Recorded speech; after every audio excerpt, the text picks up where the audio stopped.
Hi friends, welcome to my YouTube channel. ಎಲ್ರಿಗೂ ನಮಸ್ಕಾರ. ನಾನು ಇವತ್ತು ಮೈಸೂರು ಜಿಲ್ಲೆಯ KR ನಗರ ತಾಲೂಕಿನ ಚುಂಚನಕಟ್ಟೆ ಹೋಬಳಿ ಎನ್ನುವ ಚುಂಚನಕಟ್ಟೆಯ ದನಗಳ ಜಾತ್ರೆಯಲ್ಲಿದ್ದೀನಿ. ಇದೊಂದು ಮೈಸೂರು ಜಿಲ್ಲೆಯ ದೊಡ್ಡದಾದಂತಹ ದನಗಳ ಜಾತ್ರೆ. ಇಲ್ಲಿ ನೀವು ನೋಡಿದ್ರೆ ಯಾವ ದನಗಳು ಪರ್ಚೇಸ್ ಮಾಡೋಕ್ಕೆ ಒಂದು ಸೊಲ್ಯೂಷನ್ ಸ್ಟಾಪ್ ಅಂತಲೇ ಹೇಳ್ಬೋದು.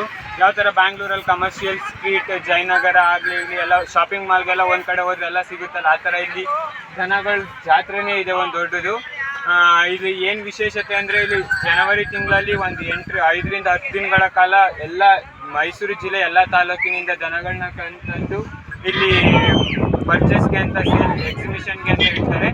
ಸೊ ನೋಡಿ ಎಲ್ಲರೂ, ಅದೊಂದು ದೊಡ್ಡದಾದಂತಹ ದನಗಳ ರಾಸುಗಳ ಜಾತ್ರೆಯಲ್ಲಿ ನಾನೊಂದು 5-10 ನಿಮಿಷ ವಿಡಿಯೋ ಮಾಡಿದ್ದೀನಿ.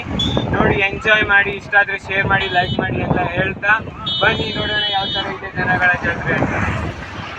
ಏನು ಈ ದನಗಳ ವಿಶೇಷತೆ ಅಂತ ಅಂದರೆ, ಇನ್ನು ಮುಂದಿನ ಈ ತಿಂಗಳು 14-15ಕ್ಕೆ ಹಬ್ಬ ಇದೆಯಲ್ಲ, ಅದ್ರದ್ದು ವಿಶೇಷತೆ ಈ ನಿಮಗೆ ಗೊತ್ತಲ್ಲ. ಸಂಕ್ರಾಂತಿಯದ್ದು ದನಗಳದ್ದೇ ವಿಶೇಷತೆ, ಮೀನ್ಸ್ ಕಿಚ್ಚ ಹಾಯಿಸೋದು, ಅದು ರಾಸುಗಳ ಹಬ್ಬ ಅಲ್ವಾ. ಸೊ ಅದರಿಂದ ಬಿಫೋರ್ 1ನೇ ತಾರೀಕು ಸ್ಟಾರ್ಟ್ ಮಾಡ್ತಾರೆ. 1ನೇ ತಾರೀಕು ಅಂದರೆ ಹೊಸ ವರ್ಷದ ದಿನ ಸ್ಟಾರ್ಟ್ ಮಾಡಿ ಇದನ್ನು ಹಬ್ಬನ, ಈ ದನಗಳ ಜಾತ್ರೆನ 8ನೇ ತಾರೀಕು ಎಂಡ್ ಮಾಡ್ತಾರೆ. ಬಿಟ್ವೀನ್ ದಿನಗಳಲ್ಲಿ ಅಲ್ಲಿ ಬಿಸ್ನೆಸ್ ನಡೆಯುತ್ತೆ. ಲೈಕ್ ವ್ಯಾಪಾರ, ಬೈಯರ್ಸ್ಗಳು ಬರ್ತಾರೆ, ಸೇಲ್ ಮಾಡೋರ್ಗೋಸ್ಕರ ಅವ್ರವ್ರದ್ದು ದನಗಳು ಇಟ್ಕೊಂಬರ್ತಾರೆ. ಇಡೀ ಮೈಸೂರು ಜಿಲ್ಲೆಯಲ್ಲಿ ಯಾವ್ಯಾವ ಡಿಸ್ಟ್ರಿಕ್ ಐತೆ ಎಲ್ಲ ಡಿಸ್ಟ್ರಿಕ್ಕಿಂದನೂ ದನಗಳನ್ನ ಇಟ್ಕೊಂಬರ್ತಾರೆ. ಹಾಗೆ ಕೂಡ ಮಂಡ್ಯದಿಂದ ತುಂಬ ಬರ್ತವೆ. ಮಂಡ್ಯ ಏನಕ್ಕೆ ಅಂದರೆ ನಿಮಗೆ ಗೊತ್ತಲ್ಲ, ಮಂಡ್ಯದಲ್ಲಿ ತುಂಬ ದನಗಳು ಜಾಸ್ತಿ. ಸೊ ಮಂಡ್ಯದಿಂದನೂ ಕೂಡ ದನಗಳು ಜಾಸ್ತಿ ಬರ್ತವೆ. ಅದಾದಮೇಲೆ ಏನು ಇದು ವಿಶೇಷತೆ ಅಂದರೆ, ಚುಂಚನಕಟ್ಟೆ ಅಂದ್ರೇ ಅದೊಂಥರ ಫುಲ್ ಅಲ್ಲಿ ಮಾಳ ಇರುತ್ತೆ, ದೊಡ್ಡ ಮಾಳ. ಮೀನ್ಸ್ ಫುಲ್ ಎಲ್ಲ ಗದ್ದೆ, ವ್ಯವಸಾಯ, ನೀರಾವರಿ ಭೂಮಿಲಿ ಎಲ್ಲ ಮಟ್ಟ ಮಾಡಿಕೊಂಡು ಯಾವ್ಯಾವ ಥರ ದನಗಳಿಗೆ ಎಷ್ಟೆಷ್ಟು ಹೈಟಲ್ಲಿ ಏನೇನು ಎಲ್ಲ ಮಟ್ಟ ಮಾಡಿ ಕರೆಕ್ಟಾಗಿ ಎತ್ತು ಗಾಡಿ ತಗೋಗಿ ಏನು ಆ ದನಗಳಿಗೂ ಹುಲ್ಲು ಅವರು ಎಲ್ಲ ಏನೇನು ಮಾಡಬೇಕು, ಒಂದು ವಾರ ತನಕ ಏನೇನು ವ್ಯವಸ್ಥೆ ಬೇಕೆಲ್ಲ ಮಾಡ್ಕೊಂಡು ಹೋಗ್ತಾರೆ. ಅಲ್ಲಿ ಮಾಡಿ ಒಂದು ವಾರ ಅಲ್ಲೇ ಇದ್ದು, ಹೊಲದ ಹತ್ರ, ಗದ್ದೆ ಹತ್ರನೇ ಎಲ್ಲ ಮಾಡಿ ಒಂದು ವಾರ ಅಲ್ಲೇ ತಂಗಿ ಎಲ್ಲನೂ ಮಾಡಿ ಕಂಪ್ಲೀಟ್ ಮಾಡ್ತಾರೆ. ಕಂಪ್ಲೀಟ್ ಆದಮೇಲೆ ಒಂದು ವಾರ ಲೈಕ್ ಬಿಸ್ನೆಸ್ ನಡೆಯುತ್ತೆ ಅಲ್ಲಿ. ಬಿಟ್ವೀನ್ ಅವರು 1 ಲಕ್ಷದಿಂದ 5 ಲಕ್ಷದವರೆಗೂ ದನಗಳಿರ್ತವೆ, 6 ಲಕ್ಷದವರೆಗೂ ದನಗಳಿರ್ತವೆ.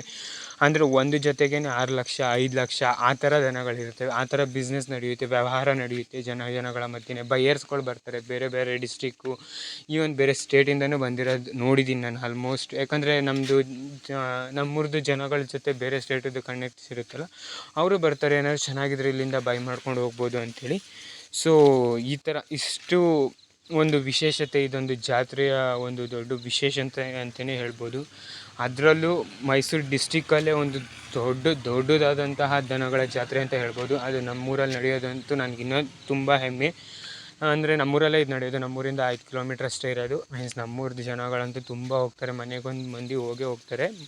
ಎಲ್ಲರೂ ಹೋಗಿ ಅದೊಂದು ಸೊಬಗನ್ನ, ಅದೊಂದು ಇದನ್ನು ನೋಡೋಕ್ಕೆ 2 ಕಣ್ಣು ಸಾಲದು. ರಿಯಲಿ ಒಂಥರ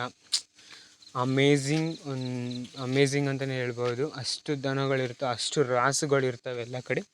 ಅದಾದಮೇಲೆ ನೆಕ್ಸ್ಟು ಅದೇ 14ನೇ ತಾರೀಕು ಹಬ್ಬ ಇದೆ, ಸಂಕ್ರಾಂತಿ ಹಬ್ಬ. 15ನೇ ತಾರೀಕು ಮತ್ತೊಂದು ಜಾತ್ರೆ ನಡೆಯುತ್ತೆ. ಅದು ಬಂದು ಫುಲ್ ಎಲ್ಲ ಟೆಂಪಲ್ದು ತೇರು ಎಳೆಯೋದು ಅದು ಎಲ್ಲ ಇರುತ್ತೆ.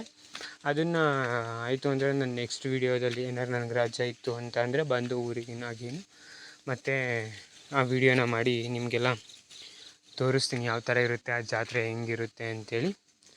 ಇವಾಗ ನೋಡಿ ಯಾವ ಥರ ಇದೆ ನಮ್ಮ ದನಗಳ ಜಾತ್ರೆ, ಎಷ್ಟು ದನಗಳಿದೆ, ಯಾವ್ಯಾವ ಥರ ದನಗಳು ಬಂದಿದೆ ಅಂಥೇಳಿ.